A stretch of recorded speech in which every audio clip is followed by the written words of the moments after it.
తెలంగాణ రాష్ట్ర పార్లమెంటు ఎన్నికల్లో BJP Congress party మధ్యనే పోటీ ఉంటుందని, బీఆర్ఎస్ పార్టీకి స్థానం లేదని మంత్రి ఉత్తమ్ కుమార్ రెడ్డి అన్నారు.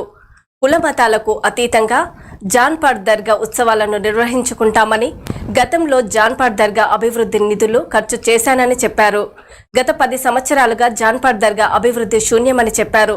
జానపాడు దర్గాకు వచ్చే భక్తులకు ఇబ్బంది లేకుండా సదుపాయాల కల్పనకు ₹1 కోటి మంజూరు చేశామని చెప్పారు. సాగర్ డ్యాంలో నీరు తక్కువ ఉన్నదని, వర్షాలు సమృద్ధిగా పడాలని, పంటలు పండాలని దేవుణ్ణి ప్రార్థిస్తున్నట్లు చెప్పారు. రాష్ట్ర ప్రభుత్వాన్ని తాకట్టు పెట్టి బీఆర్ఎస్ పార్టీ నిధులు దోచుకుందని ఆరోపించారు.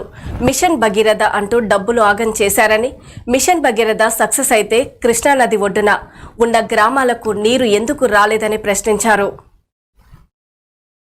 ఆర్థికంగా మిస్మేనేజ్ చేసి 58,000 కోట్ల అప్పులోకి నెట్టారు.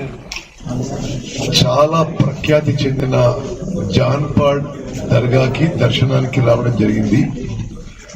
ఈరోజు ప్రతి సంవత్సరం జరిగే ఉర్స్ ఉత్సవాల కోసం నేను పాల్గొనడం, జాన్పాడ్ సైదన్న ఆశీర్వాదాలు ఆశీస్సులు పొందడం నా అదృష్టంగా భావిస్తున్నాను. నేను గతంలో ఎమ్మెల్యేగా ఉన్నప్పుడు, గతంలో మంత్రిగా ఉన్నప్పుడు జాన్పాడ్ దర్గాకి ఎంతో చేయడం జరిగింది. సీతారాం సాగర్ ప్రాజెక్ట్ కి 7,500 కోట్లు ఖర్చు పెట్టి ఒక్క ఎకరాకు కూడా కొత్తగా ఆయకట్టు ఇవ్వలేదు. నేను ఈరోజు మరోమారు ప్రకటిస్తున్నా, జాన్పాడ్ దర్గా అభివృద్ధికి ఈ 2 ఏళ్లలో ₹1 కోటి భక్తులకి వసతులు కల్పిస్తాము.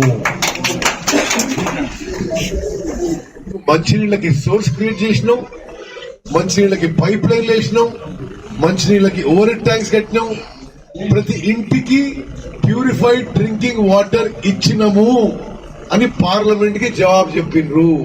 మరి ఎన్నిండ్లకి నల్లాలు ఇచ్చిండ్రు మీ అందరికి తెలుసు. ఇక్కడ ఏ సైజులు మీరు ఇచ్చినా కొత్తగా నల్లాలు అసలు నల్లాలు లేవు, నల్లాలు కాదు నీళ్ళు లేవు. Mission Bhagiratha utter failure. అమూల్యమైన ప్రజాధనం 40,000 కోట్ల ఖర్చు పెట్టి రాకముందే ఈరోజు మంచినీళ్ళ సమస్య ఉందంటే మిషన్ భగీరథ ఏ విధంగా ఫెయిల్ అయిందో ఒక్కసారి తెలంగాణ ప్రజానీకం ఆలోచన